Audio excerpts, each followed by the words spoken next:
UFC 252 में ये तो पता चल गया कि UFC का हेवी वेट गोट कौन है, स्टिपे मियोचिच। लेकिन उसके बाद से एक और फाइट थी हेवी वेट में, रोजनस्ट्राइक वर्सेस दो सांजोस।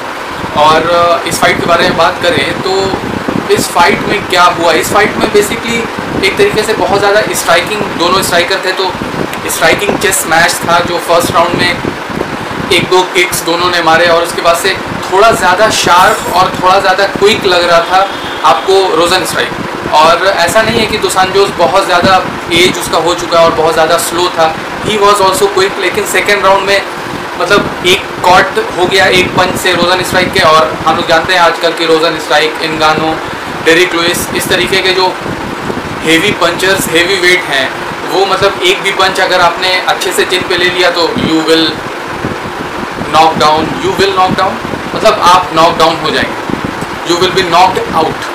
और ऐसा ही हुआ दो सांजोस के साथ। और दो सांजोस अभी 3 फाइट लूज स्ट्रीक पर है, मतलब पहले 3 फाइट विन स्ट्रीक पर था। आपको मतलब किसको, डेरिक लुइस को भी उसने हराया था, लेकिन अभी 3 फाइट विन लूज स्ट्रीक पर है। और डेना वाइट से पूछा गया तो डेना वाइट ने बोला कि मैच मेकिंग है ट्यूसडे को, और उसके बाद से पता चलेगा कि दो सांजोस का क्या करियर है और वो UFC में रहेगा कि नहीं रहेगा। तो इतना ज़्यादा वरी नहीं होना चाहिए हम लोग को कि ये वाली फ़ाइट दो सांजोस की लास्ट फाइट थी, क्योंकि उसको थोड़ा बेनिफिट ऑफ डाउट मिलेगा। और मतलब जिस तरीके के ओपोनेंट से वो हार रहा था, मतलब वो top level, top 4, top 5 opponent थे उसके, उन्हीं लोगों से हारा है। कर्टिस ब्लेड से हारा है, आपको अभी रोजनस्ट्राइक से हारा है, और उससे पहले हारा था इंगानू से। तो ये तीनों ही अभी मतलब टॉप लेवल, टॉप 5 में है हेवी वेट में।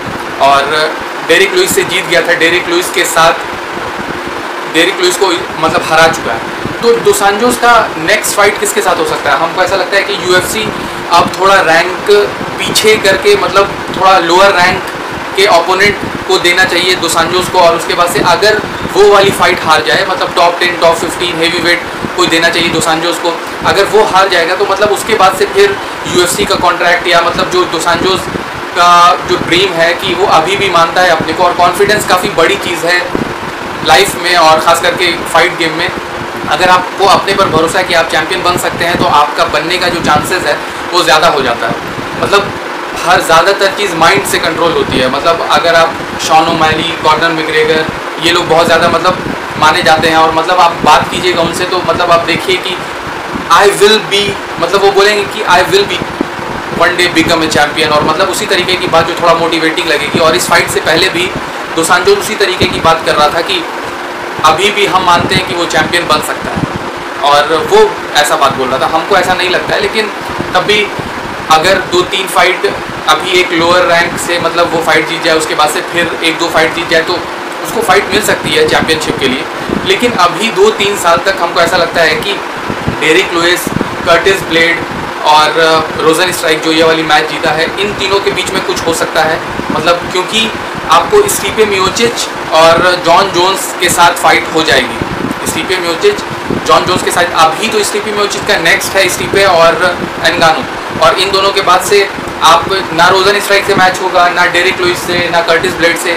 अगर जॉन जोन्स हेवी वेट में आता है तो उसको बेनिफिट ऑफ द डाउट, मतलब benefit of the doubt, what I am saying man, sorry, मतलब कि उसको एक तरीके से बेनिफिट मिलेगा कि वो चैम्पियन रह चुका है और चैम्पियन है लाइट हेवी वेट का। इस वजह से वो एक तरीके से फान जाएगा और नेक्स्ट ओपोनेंट होगा स्टिपे का या गानो का।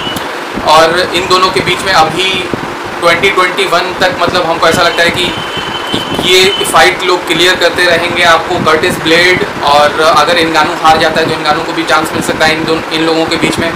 कर्टिस ब्लेड, रोजनस्ट्राइक और डेरिक लुइस, और यही लोग अभी हेवी वेट को जैम पैक टॉप 5 हैं ये लोग। और बस आपको अच्छा लगा तो लाइक सब्सक्राइब कीजिए, और